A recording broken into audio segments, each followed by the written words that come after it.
إن الحمد لله نحمده ونستعينه ونستغفره ونعوذ بالله من شرور أنفسنا ومن سيئات أعمالنا. من يهده الله فلا مضل له ومن يضلل فلا هادي له، وأشهد أن لا إله إلا الله وحده لا شريك له، وأشهد أن محمدا عبده ورسوله. أما بعد، فإن خير الحديث كتاب الله، وخير الهدي هدي محمد صلى الله عليه وسلم، وشر الأمور محدثاتها، وكل محدثة بدعة، وكل بدعة ضلالة، وكل ضلالة في النار. فأعوذ بالله من الشيطان الرجيم. بسم الله الرحمن الرحيم. قاف والقرآن المجيد بل عجبوا أن جاءهم منذر منهم فقال الكافرون هذا شيء عجيب أإذا متنا وكنا ترابا ذلك رجع بعيد قد علمنا ما تنقص الأرض منهم وعندنا كتاب حفيظ بل كذبوا بالحق لما جاءهم فهم في أمر مريج أفلم ينظروا إلى السماء فوقهم كيف بنيناها وزيناها وما لها من فروج والأرض مددناها وألقينا فيها رواسي وأنبتنا فيها من كل زوج بهيج تبصرة وذكرى لكل عبد منيب ونزلنا من السماء ماء مباركا فأنبتنا به جنات وحب الحصيد والنخل باسقات لها طلع نضيد رزقا للعباد وأحيينا به بلدة ميتا كذلك الخروج كذبت قبلهم قوم نوح وأصحاب الرس وثمود وعاد وفرعون وإخوان لوط وأصحاب الأيكة وقوم تبع كل كذب الرسل فحق وعيد أفعينا بالخلق الأول بل هم في لبس من خلق جديد. وقال الله تبارك وتعالى في مقام آخر إنا أنزلناه في ليلة القدر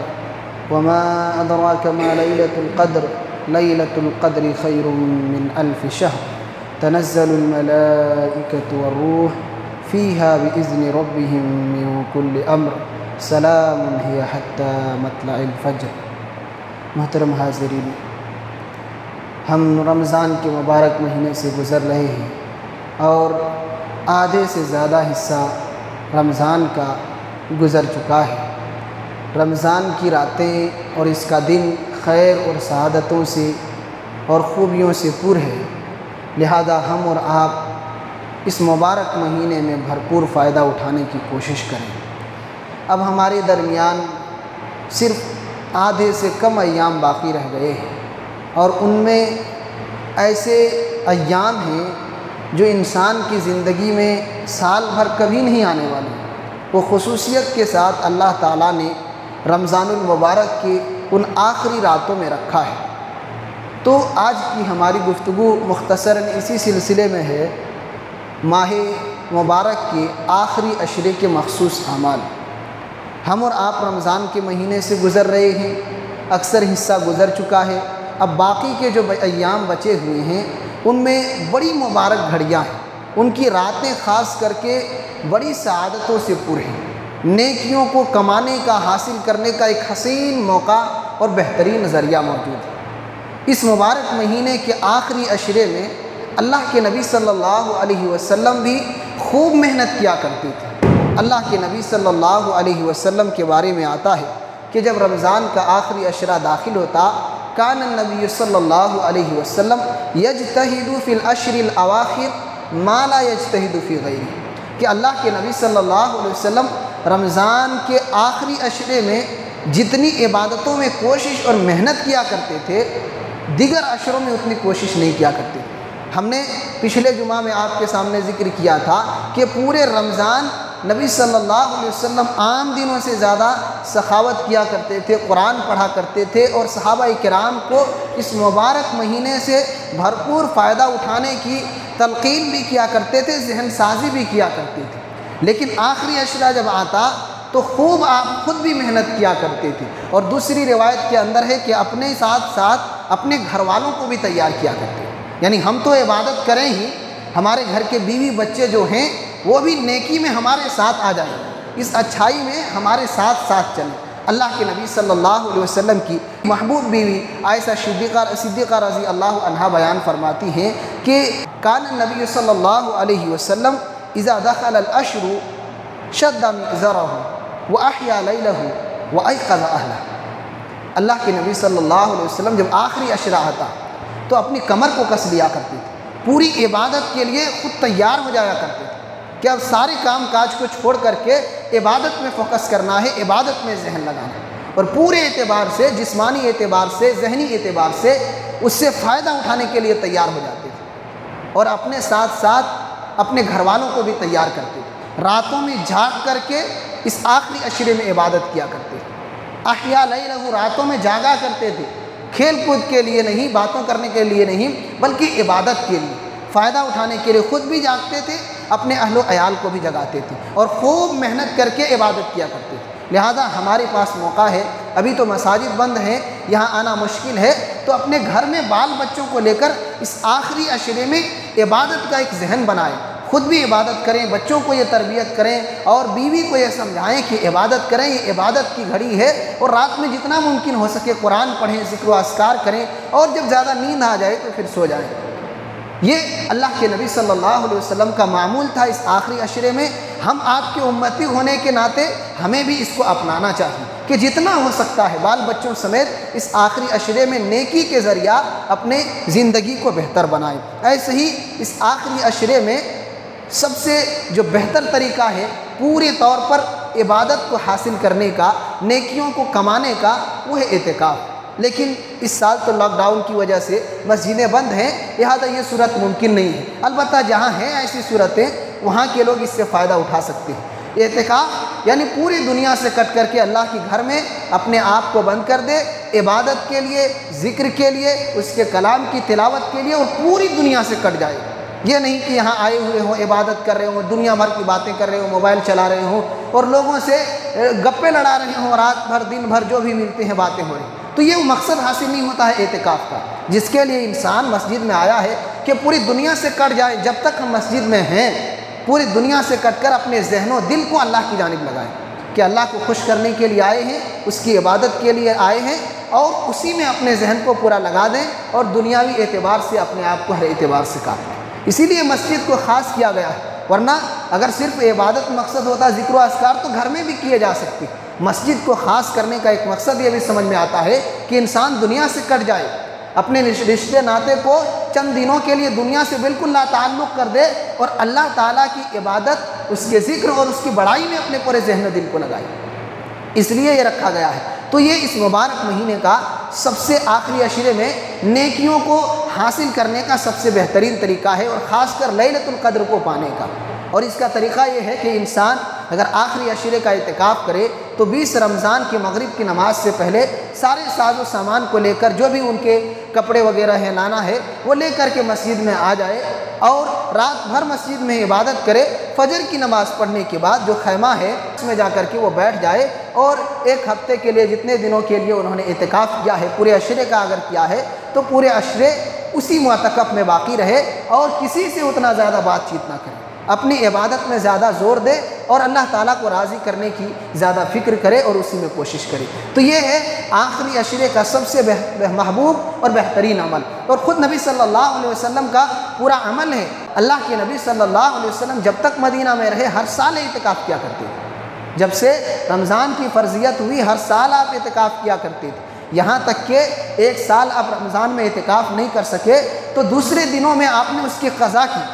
تو یہ نبی صلی اللہ علیہ وسلم کی بھی سنت ہے۔ صحابہ کرام بھی آپ کے ساتھ اعتکاف کیا کرتے تھے، ازواج مطہرات بھی اعتکاف کیا کرتی تھیں، لیکن مسجد میں۔ عورتوں کے لیے ہمارے بعض بھائی اجازت دیتے ہیں گھروں میں، قرآن نے مسجد کی شرط لگائی ہے، وَلَا تُبَاشِرُوهُنَّ وَأَنْتُمْ عَاكِفُونَ فِي الْمَسَاجِدِ، کہ اپنی بیویوں سے مباشرت نہ کرو اس حال میں کہ تم مسجد میں اعتکاف کی حالت میں ہو۔ اور ازواج مطہرات نے آپ صلی اللہ علیہ وسلم کی حیات میں اور آپ کے بعد جو اعتکاف کیا تھا وہ مسجد ہی میں کیا تھا، اس لیے اعتکاف کے لیے مسجد شرط ہے۔ اگر مسجد میں انتظام نہیں ہے تو گھر میں دیگر ذکر و اذکار کے ذریعہ، دیگر عبادتوں کے ذریعہ اللہ کو خوش کریں اور نیکیوں کو جمع کریں، لیکن اعتکاف کے لیے مسجد لازم ہے۔ تو یہ اعتکاف کے سلسلے میں ہے۔ اس سال تو ممکن نہیں ہے، آئندہ سالوں میں ہم اور آپ اپنے ذہن میں رکھیں کہ اگر اللہ نے توفیق دی، باحیات رہے، تو آئندہ سالوں میں اعتکاف کریں گے، مسجد میں چند دنوں کو اللہ رب العالمین کے لیے خاص کرتے ہوئے عبادت کے لیے خاص کریں گے اور مسجد میں بیٹھیں گے اور اللہ کی عبادت کریں گے۔ دوسری چیز جو ہے وہ ہے شب قدر۔ اس ماہ مبارک میں آخری عشرے کا جو خاص عمل ہے وہ ہے شب قدر۔ یہ آخری عشرے کے طاق راتوں میں، آخری عشرے کے طاق راتوں میں ایک رات ایسی ہے جس کو اللہ رب العالمین نے 1000 مہینوں کی عبادت سے بہتر قرار دیا۔ اللہ تعالیٰ نے ارشاد فرمایا انا انزلناہ فی لیلۃ القدر، کہ ہم نے اس قرآن مقدس کو لیلۃ القدر میں نازل کیا ہے۔ وما ادراک ما لیلۃ القدر، اور آپ کو کیا خبر کہ یہ لیلۃ القدر کیا ہے، اس کا مقام اور اس کا مرتبہ اور اس کی شان کیا ہے۔ لیلۃ القدر خیر من الف شہر، لیلۃ القدر کی ایک رات، قدر کی ایک رات 1000 مہینوں کی عبادت سے بہتر ہے۔ انسان اس ایک رات میں عبادت کرے، مقابلے میں اللہ تعالیٰ نے اتنی لمبی عمر کسی کو دی ہے کہ 1000 مہینے ان کی زندگی میں آ چکے ہوں، جس کو اہل علم نے جوڑ کر کے لکھا ہے کہ 83 سال 4 مہینے، 83 سال 4 مہینے، 1000 مہینوں کو اگر جوڑا جائے تو 83 سال 4 مہینے۔ بہت کم لوگ اتنی عمر پاتے ہیں، بہت کم لوگ، بلکہ آپ 100 میں کہہ لیں کہ 2% یا 10% بڑی زیادہ سے زیادہ، اتنے ہی لوگ اتنی لمبی عمر پاتے ہیں۔ تو ایک رات اگر انسان عبادت کر لے، محنت کے ساتھ کوشش کر لے، اللہ کی عبادت کر لے، تو اتنے سالوں 83 سال 4 مہینے کی عبادت اپنے کھاتے میں جمع کر لیتا۔ تو یہ ہماری کم عمر کے باوجود بھی دوسری امتوں کے لوگوں پر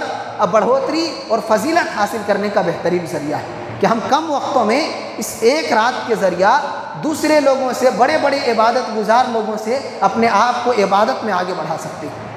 لیکن ہمارے یہاں کا ہم نے پچھلے ذکر کیا تھا باتیں کہ یہاں نظام صحیح نہیں ہے، یہاں لوگ زیادہ بیانات پر زور دیتے ہیں اور یوں ہی گھوم پھر کر کے یہاں گھومنا وہاں گھومنا راتوں کو گزار دیتے ہیں، عبادت میں توجہ نہیں دیتے ہیں جس کی فضیلت بیان کی گئی۔ ہمیں کوشش عبادت کی کرنی چاہیے کہ یہ رات پوری طور پر عبادت کے لیے خاص کیا جائے، کیونکہ اس کی فضیلت عبادت کی بیان کی گئی ہے، عبادت کی فضیلت بیان کی گئی ہے۔ اگر گھوم پھر کر کے ہم رات کو گزار دیں گے تو یہ تو آپ نے اس مقصد کو حاصل ہی نہیں کیا جس مقصد کے لیے اس رات کو رکھا گیا ہے۔ تو یہ آخری طاق راتیں ہیں، 5 راتیں ہیں، ان میں سے کوئی بھی رات ہو سکتی ہے، راتیں بدل سکتی ہیں۔ ہم اور آپ یہ ذہن بنائیں کہ آئندہ سالوں سے لوگوں کو عبادت کے لیے تیار کریں، 5 ہی صحیح، 1000 نہ صحیح، 5 لوگ اگر عبادت کریں گے ہماری وجہ سے تو انشاءاللہ ہماری کوشش کی وجہ سے ان 5 لوگوں کی رات بھر کی عبادت ہمیں بھی ملے گی، کیونکہ ہم نے ایک ماحول بنایا ہے۔ یہاں ماحول نہیں تھا عبادت کا، لوگوں کو ذکر کرنے کا موقع نہیں ملتا تھا، بیانات ہوتے تھے،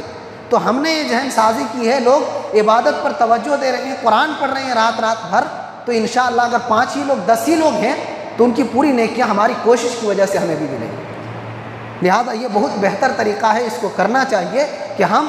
جو اصل چیز ہے، جو عبادت کی رات ہے، اس کو عبادت کے لیے خاص کریں۔ بیان کے لیے سال بھر ہمارے پاس ہے، کوئی بھی مقرر لا کر کے بیان کر سکتے ہیں اور لوگوں کی بھیڑ جمع ہو سکتی ہے اور ہم اچھائی کے ساتھ اور فائدہ اٹھا سکتے ہیں، لیکن یہ اس رات کو خاص کیا جائے اللہ کی عبادت کے لیے، کیونکہ یہ عبادت والی رات ہے اور اتنی فضیلت والی رات، اتنے مقام والی رات صاحب میں کبھی بھی آپ کو نہیں ملیں گی، جبکہ بیانات کبھی بھی کرا سکتے ہیں، تقاریر کبھی بھی ہو سکتی ہے، لیکن یہ ایک رات ہے بس،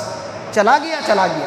آپ نے فائدہ اٹھایا آپ کی خوش نصیبی، اگر آپ نے فائدہ نہیں اٹھایا آپ کی بد نصیبی۔ اللہ کے نبی صلی اللہ علیہ وسلم نے اسی لیے حدیث کے اندر فرمایا کہ میرے دوستو، میرے ساتھیوں، تمہارے درمیان مبارک مہینہ رمضان آ چکا ہے، اس میں ایک ایسی رات ہے جس کی ایک رات کی عبادت 1000 مہینوں کی عبادت سے بہتر ہے، اور جو اس کے خیر سے محروم ہو گیا وہ بد نصیب ہے، اس کے خیر سے خوش نصیب محروم نہیں ہو سکتا، وہ فائدہ اٹھائے گا، عبادت کرے گا، ذکر کرے گا، قرآن کی تلاوت کرے گا، اللہ کو یاد کرے گا، نفلی نمازیں پڑھے گا، پوری رات کو اللہ کی عبادت کے لیے وقف کر دے گا، لیکن جو محروم رہا وہ بد نصیب ہے اللہ کی نگاہ، خوش نصیب محروم نہیں رہ سکتا، لا یحرم خیرہ الا محروم، اس کی سعادتوں سے بد نصیب ہی محروم رہتا ہے۔ لہذا ہم اپنے آپ کو خوش نصیبوں میں شامل کریں، رات بھر الحمدللہ جاگنے کا اہتمام ہے، بس خالی لوگوں کی ذہن کو بدلنے کی ضرورت ہے، وہ تقاریر والے ذہن کو بدل کر کے عبادت میں لگا دینا کہ یہ عبادت کی رات ہے، پورا ہمارا سسٹم انشاءاللہ چلتا رہے گا اور ہم کو بھی فائدہ ملتا رہے گا۔ تو یہ دوسری چیز ہے کہ ایک ہی رات ہے اور یہ 5 راتوں میں سے کوئی ایک رات ہے، اس لیے 5 راتیں رکھی گئی ہیں طاق راتیں کہ انسان کوشش کرے اور وہ لیلۃ القدر کو بھی پالے، اور 5 راتوں میں الگ کوشش کا جو الگ ثواب ہے عبادتوں کے ذریعہ وہ ثواب بھی الگ سے حاصل کر لے۔ تو یہ آخری کی طاق راتیں ہیں۔ اللہ تعالیٰ نے کہا لیلۃ القدر خیر من الف شہر تنزل الملائکۃ والروح، اس میں روح الامین اترتے ہیں۔ اللہ اکبر، کتنی بڑی سعادت ہے ہم عبادت کرنے والوں کے لیے، اس رات میں اللہ کی عبادت کے لیے جاگنے والوں کے لیے، کہ جبریل علیہ الصلاۃ والسلام جو عام وقتوں میں اترتے نہیں، صرف پیغمبروں کے پاس اترا کرتے تھے وحی لے کر کے، قرآن لے کر کے جو فرشتہ اترا کرتے تھے، آج ہماری عبادتوں کو دیکھنے کے لیے، ہمارے ذکر و اذکار کو دیکھنے کے لیے، ہمارے قرآن کریم کی تلاوت کو دیکھنے کے لیے اس رات میں آسمان سے فرشتے اترتے ہیں۔ جبریل علیہ الصلاۃ والسلام جو ہمارے محبوب کے پاس کبھی آیا کرتے تھے قرآن لے کر، آج ہم گناہ گاروں کی عبادت کو، ذکر و اذکار کو، تلاوت قرآن کو دیکھنے کے لیے اتر رہے ہیں۔ اور اس کے علاوہ ڈھیر سارے فرشتے، اتنے فرشتے نازل ہوتے ہیں کہ زمین تنگ ہو جاتی ہے، زمین میں پاؤں رکھنے کی جگہ نہیں ملتی ہے، اتنے فرشتے شب قدر میں یہاں آ کر کے زمین میں بھر جایا کرتے ہیں۔ تو اللہ تعالیٰ نے کہا تنزل الملائکۃ والروح فیہا بإذن ربہم، اللہ تعالیٰ کے حکم سے، اور یہ رات کب تک رہتی ہے؟ حتی مطلع الفجر، طلوع فجر تک، رات کی شروعات سے لے کر فجر کے طلوع ہونے تک اس کا وقت رہتا ہے۔ لہذا ہم فائدہ اٹھائیں، عبادت کریں۔ آج مسجد نہیں آ سکتے ہیں، گھروں میں تو عبادت کر سکتے ہیں۔ لیلۃ القدر میں شب داری کرنے کے لیے اور جاگنے کے لیے، عبادت کرنے کے لیے مسجد کی ضرورت نہیں ہے، آپ گھر میں بھی عبادت کر سکتے ہیں۔ یہ ثواب گھر میں بیٹھ کر کے بھی اٹھا سکتے ہیں، بال بچوں کے ساتھ کھیلیں، تھوڑا کھائیں پئیں اور عبادت کریں سب مل کر کے، کہ یہ مبارک رات ہے، بڑی نیکیوں والی رات ہے۔ زندگی کب دھوکہ دے جائے، ہم اس دنیا کو چھوڑ کر چلے جائیں نہیں کہہ سکتے۔ یہ ایک رات میں فائدہ اٹھا لیں گے، 83 سال 83.5 سال کے برابر تقریباً ثواب کما لیں گے۔ اس لیے کم سے کم نامۂ اعمال میں اتنی نیکیاں تو بڑھ جائیں گی، اور اللہ رب العالمین کے یہاں یقیناً جب یہ نیکیاں ہوں گی تو آخرت میں اس کا فائدہ بھی ملے گا۔ لہذا ہم اور آپ کوشش کریں اور اس آخری عشرے میں زیادہ سے زیادہ عبادت کریں۔ شب قدر میں اپنے گھروں کے اندر جاگنے کا اہتمام کریں، عبادت کے ذریعہ راتوں کو گزاریں، دن میں سو لیں۔ یہ ہوتا ہے عموماً کہ انسان کوشش تو کرتے ہیں کہ جاگیں گے، عبادت کریں گے، لیکن رات میں نیند آنے لگتی۔ لہذا آپ سسٹم بنائیں کہ اپنے گھر کے کام کاج کو ظہر تک ختم کر لیں، اور ظہر کے بعد سے یا عصر کے بعد سے مغرب تک آپ سوئے رہیں۔ آپ مغرب تک سو لیں، پھر مغرب کے بعد سے رات بھر عبادت کریں، پھر دن میں سو جائیں۔ یہ 5 ہی راتیں ہیں، زیادہ سال بھر تو مشکل ہے ہی نہیں، 5 راتیں ہیں، کسی طریقے سے ایڈجسٹ کر سکتے ہیں آپ۔ اگر ذہن بنائیں، کوشش کریں، ثواب پانے کی نیت کر لیں تو کما سکتے ہیں۔ لیکن اگر یہ بہانہ لگا دیں گے کہ کیسے جاگیں گے، نیند آتی ہے، تو شیطان خود چاہتا ہی یہی ہے کہ انسان کو کمزور کرے عبادتوں کے معاملے میں۔ فوراً ذہن سازی کر دے گا شیطان کہ نہیں جاگنا نہیں ہے، بعد میں جب مسجدیں کھلے گی تو دیکھا جائے گا۔ اس لیے شیطان کے داؤ اور فریب سے بچیں اور عبادت کریں۔ آخری بات، اس آخری عشرے کا ایک خاص عمل ہے صدقۃ الفطر کی ادائیگی۔ یہ عید الفطر کی نماز کے لیے نکلنے سے پہلے ادا کرنا اس کا واجب اور ضروری ہے۔ جو عید الفطر کی نماز کے بعد ادا کرے گا تو یہ صدقۃ الفطر ادا نہیں ہوگی، بلکہ عام صدقہ ہوگا۔ اللہ کے نبی صلی اللہ علیہ وسلم کی حدیث موجود ہے، اگر پہلے ادا کریں گے تو 1 یا 2 دن پہلے، اگر بیت المال کا سسٹم ہے تو وہاں جمع کرنے کا اگر سسٹم ہے تو جمع کیا جا سکتا ہے۔ 1 دن پہلے بھی صحابہ کرام جمع کیا کرتے تھے، یہ جمع کر سکتے ہیں، لیکن بہتر وقت یہ ہے کہ آخری دن جو عید کا دن ہے، نماز کے لیے نکلنے سے پہلے غربا میں جو ہیں ہمارے آس پاس میں غریب، ان کو تقسیم کر دیا جائے، ان کو ادا کر دیا جائے۔ اور یہ ایک سا ہے ہر شخص کی جانب سے، چھوٹے ہوں بڑے ہوں، مرد ہوں عورت ہوں، ایک ہی دن کا بچہ کیوں نہ ہو اس کی جانب سے بھی ادا کرنا ہے۔ اور ایک سا اگر زیادہ معتبر قول کے حساب سے دیکھیں گے تقریباً 2.5 کلو ہے، بعض نے 3 کلو بھی لکھا ہے کہ بہتر یہ ہے کہ شک اور شبہ سے بچنے کے لیے 3 کلو ایک کی جانب سے دے دیا جائے، لیکن زیادہ تر اہل علم نے 2.5 کلو کا تذکرہ کیا ہے۔ تو ایک آدمی کی جانب سے 2.5 کلو غلہ، اور جو جہاں کی خوراک ہے، اگر یہاں گیہوں استعمال کرتے ہیں تو گیہوں دیا جائے، چاول استعمال کرتے ہیں تو چاول دیا جائے، جو جہاں کی خوراک ہے۔ عرب کے اندر وہ اس زمانے میں زیادہ کھجوروں کا اور پنیر وغیرہ کا، جو وغیرہ کا استعمال ہوتا تھا، تو احادیث کے اندر اس کا تذکرہ کیا گیا ہے۔ تو بہتر یہ ہے، بعض لوگوں نے یہ کہا ہے کہ پیسے بھی دے دیا جائے، لیکن اس سلسلے میں راجح موقف یہی معلوم ہوتا ہے کہ اس زمانے میں بھی غریب تھے، محتاج تھے، لیکن پھر بھی اللہ کے رسول صلی اللہ علیہ وسلم نے کہا طعمۃ للمساکین، مسکینوں کے کھانے کے لیے۔ تو زکوٰۃ الفطر یہ کھانا ہی دیا جائے، اور اگر مدد کرنے کا جذبہ ہے تو اللہ نے آپ کو دیا ہے دوسرے پیسے سے یا فرض زکوٰۃ سے یا عام صدقے سے الگ سے ان کو دوسری چیزیں دے دیں،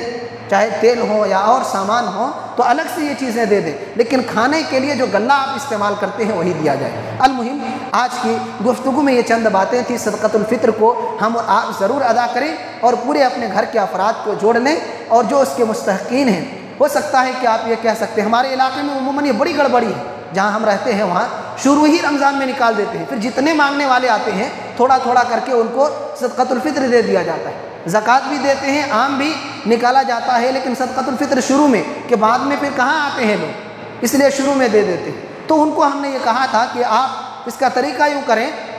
کہ قرب و جوار میں ہم سب تقریباً جانتے ہیں کہ کون لوگ غریب ہیں، کون تھوڑا محتاج ہیں، بیوہ ہیں، وہ اندازہ ہو جاتا ہے علاقے میں رہنے کی وجہ سے، اور نہیں ہوتا ہے تو قرب کے گاؤں میں پتہ کریں کہ کون محتاج ہے، پتہ کر کے نام لکھ کر کے رکھیں، آخری دن میں پورا آپ ویسے کٹس بنائیں،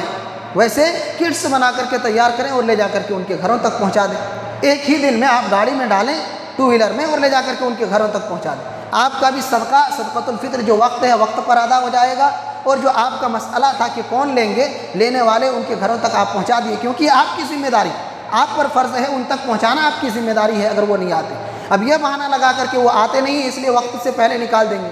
جیسے آپ اس کو مثال یوں سمجھیں کہ عید کی نماز میں ابھی لاک ڈاؤن لگا ہوا ہے، بیچ میں انسان جب لاک ڈاؤن کھلے تو کہے چلو عید کی نماز پڑھ کے آتے ہیں، یہ تو بڑی نادانی کی بات ہے، جب اس کا وقت ہی نہیں آیا ہے ابھی تو کس طریقے سے وہ کام کیا جائے گا، جب صدقۃ الفطر کا وقت ہی نہیں ہوا ہے تو کیسے ادا کریں گے، لہذا اس بات کو سمجھنے کی ضرورت ہے۔ المہم یہ اور اس کے علاوہ اور سے بھی باتیں ہیں رمضان سے متعلق، پوری باتوں کا خلاصہ یہ ہے کہ بڑی مبارک مہینہ ہے اور آخری کے چند ایام بچے ہوئے ہیں ہمارے پاس، اس لیے عام دنوں کی طرح اس کو نہ سمجھیں، اس سے فائدہ اٹھائیں۔ آپ تھوڑے کاروبار کو اگر کم کر سکتے ہیں تو کم کریں، عبادت میں زیادہ ذہن لگائیں، دل لگا کر اللہ کو راضی کرنے کی کوشش کریں، کیونکہ نبی صلی اللہ علیہ وسلم فرماتے ہیں کہ وہ شخص بڑا ہی بد نصیب ہے کہ جس نے رمضان کا مہینہ پایا اور اپنے گناہوں کو معاف نہ کرا سکا۔ مہینہ گزر گیا لیکن ہمارے گناہ ہمارے نامۂ اعمال میں پڑے رہے۔ اللہ کے رسول منبر پر چڑھتے ہوئے یہ دعا کر رہے تھے، ایک مرتبہ قدم رکھا آمین کہا، دوسرے مرتبہ دوسری سیڑھی پر قدم رکھا آمین کہا، تیسری سیڑھی پر قدم رکھا آمین کہا۔ صحابہ کرام نے کہا اللہ کے رسول آپ کبھی ایسا نہیں کرتے تھے، کہا اصل وجہ یہ تھی، ان میں سے ایک بات کا تذکرہ کیا کہ جبریل علیہ السلام نے کہا کہ ایسا شخص جس نے مبارک مہینہ پایا رمضان کا لیکن اپنے گناہوں کو معاف نہیں کر سکا، اس کے لیے بربادی ہو، آپ آمین کہیے۔ اللہ کے رسول نے آمین کہی، لہذا گناہوں کو معاف کرائیں، اللہ تعالیٰ کے در پر توبہ کریں، استغفار کریں اور خوب رو کر گڑ گڑا کر اللہ تعالیٰ سے دعا کریں اپنی زندگی کے لیے، بہتر زندگی کے لیے، بہتر آخرت کے لیے، انشاءاللہ آپ کے ساتھ خیر کا معاملہ ہوگا۔ اللہ رب العالمین سے دعا ہے کہ اللہ تعالیٰ تو ہم تمام لوگوں کو اس باقی جو مبارک ایام بچے ہوئے ہیں اس سے بھرپور فائدہ اٹھانے کی توفیق عنایت فرما۔ پروردگار عالم، اب تک جو ہم نے عبادتیں کی ہیں، ذکر و اذکار کیے ہیں، دعاؤں کا اہتمام کیا ہے، جو بھی ٹوٹی پھوٹی عبادتیں کی ہیں، روزے رکھے ہیں، اللہ تعالی ہماری ان عبادتوں اور روزوں کو تو شرف قبولیت عطا فرما، آمین۔ سبحان ربک رب العزت عما یصفون وسلام علی المرسلین والحمد للہ رب العالمین۔